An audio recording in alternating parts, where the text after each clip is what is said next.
내란 특검팀은 어제 저녁 체포영장이 기각되자마자 윤석열 전 대통령에게 모레 토요일 오전 9시에 출석하라고 통보했습니다. 윤 전 대통령 측은 이에 대해 1시간 늦춘 오전 10시 출석을 요청하면서 비공개 출석도 요구했습니다. 서울고검청사 지하주차장을 통한 비공개 출입이 안 되면 특검팀의 출석 요구를 수용할 수 없다는 의견서까지 제출했습니다. 비공개로 저희를 소환해야 한다고 생각을 하고 있습니다. 그 이후에 만약에 비공개로 소환하지 않으면 어떻게 할 것이냐에 대해서는.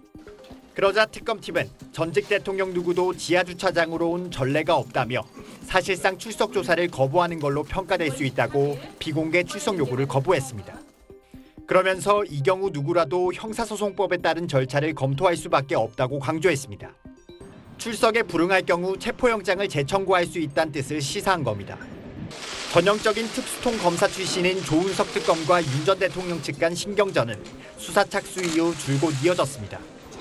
조 특검이 수사 착수 엿새 만에 윤 전 대통령 체포영장을 청구하는 등 이례적 속도전으로 기선 제압에 나서자 윤석열 전 대통령은 여러 피의자 중에 1인에 불과하고 끌려다니지 않을 예정입니다.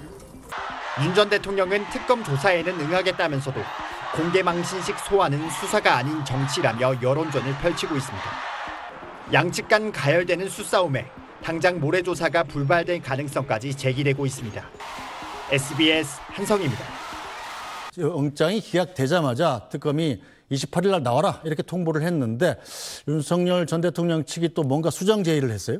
네, 18일 9시에 소환 조사에 응할 것을 통보했으나 윤 전 대통령 측에서는 28일은 좋다. 하지만 10시경에 출석해서 조사를 응할 것이니 시간을 일부 조정해달라. 그리고 비공개로 출석할 수 있도록 해달라는 요청을 한 상황이고요. 네. 일단 오전 10시 시간은 동의가 된 상태입니다. 시간은 오전 10시로 확정이 됐고요. 네. 다만 비공개로 할지 공개를 할지는 조금 지켜봐야 될 것 같은데 우리가 내란죄 수사나 영장실질 심사 과정에서 출석할 때 윤 전 대통령이 비공개를 요청해서 이 법원 지하로 들어가는 모습들을 기억하실 수 있을 텐데요. 네. 이번에도 그렇게 이 법원 앞이나 이런 데 검찰 앞에 등장하지 않고 실제로 지하로 들어갈지 아니면 공개된 장소에서 출석할지 결정이 남아있는 것 같습니다.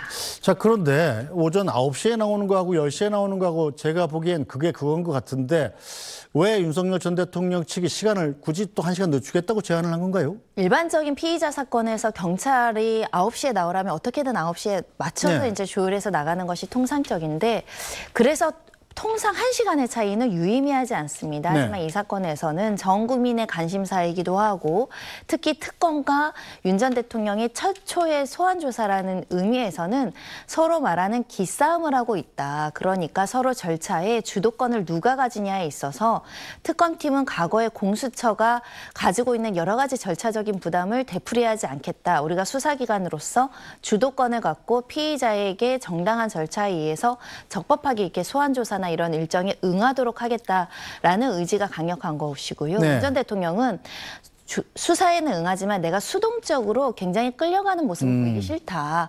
그런 측면에서 소환조사는 응하되 시간 조정을 함으로 인해서 우리 측의 어떤 적법한 권리 보장도 해달라라는 취지에서 시간을 조정했던 것이 아닐까 생각이 들고요. 네. 이거는 처음 단계에서 벌어지는 일이고 앞으로 2차 소환, 3차 소환 조사에서도 양측의 다른 의견이 개진될 때 또 어떻게 정리될지 지켜봐야 될 것 같습니다. 네, 자 그런데 얼마 전에 이 조은석 내란 특검 팀도 윤석열 전 대통령 측에게 끌려가지 않겠다 이런 강한 의지를 드러내는 바 있습니다. 들어보겠습니다. 특검은 윤석열 전 대통령에 대해 특수공무집행 방해죄 등으로 체포영장을 청구하였습니다. 경찰의 출석 요구에 2회에 걸쳐 불응하고 특검이 수사를 개시한 6월 18일 이후인 19일에도 출석에 불응하면서 조사에 응하지 않은 유일한 사람이고 특검은 수사 기한에 제한이 있고 여러 사항에 대한 조사가 예상되는 바 끌려다니지 않을 예정입니다. 법불락이 형사소송법에 따라서 엄정히 진행할 예정입니다. 자, 법불악위 그러니까 법은 귀하다고 해서 아첨하지 않는다. 그러니까 공정하게 대하겠다. 한 사람의 피의자일 뿐이다. 이런 입장인 건데 특검팀이 지금 윤석열 전 대통령 측의 요구에 대해서는 어떻게 받아들일지 어느 정도까지 수용할지는 아직 정하지 않은 건가요? 네, 이번에 오전 10시로 조정 요청은 응했습니다. 1시간 정도 연기해서 수사를 하는 것으로 정했지만 비공개나 공개이냐는 이제 차후 이제 결정한 것으로 보이고요. 다만 이제 향후적인 절차에서도 쌍방의 어떤 기싸움 이런 것들이 이어질 가능성이 매우 높습니다. 특검에서는 어렵게 특검이 발효된 만큼 예전에 공수처에서 국민들에게 보여줬던 좀 실망스러운 모습을 되풀이하지 않으려고 네.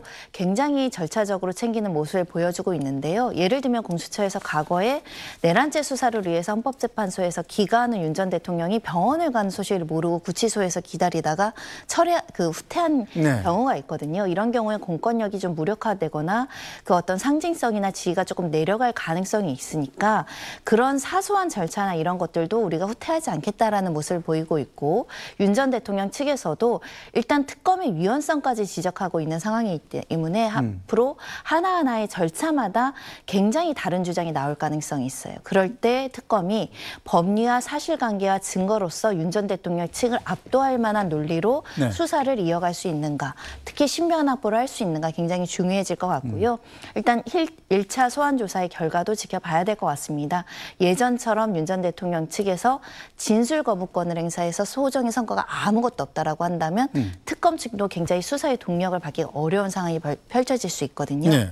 다만 현재 핵심적인 증거는 확보되어 있다라고 보기 때문에 이렇게 강도 높은 수사를 진행한 측면에서는 수사의 진척과 속도가 날지 향후 지켜봐야 될 것 같습니다. 자, 일단 특검 입장에서는 윤석열 전 대통령이 신병을 확보하는 게 상당히 수사에 중요할 텐데 결국엔 구속영장 청구로 가지 않겠습니까? 그렇습니다. 체포는 결국은 구속 수사를 전제한 여러 가지 수사의 기초 단계에서 신청한 강제 수사의 일종이고 궁극적으로 관련된 사건들에 대한 어떤 진술 조사를 통해서 지금까지 확보된 수사기관의 증거를 포함해서 추가 기소를 할 수 있는가? 네. 추가 기소에 전제된 이 제명에 대해서 구속영장 청구에 범죄의 소명 그리고 증거인멸 가능성, 도망갈 염려까지 법원을 설득할 수 있는지가 특검의 가장 중요한 숙제입니다. 네.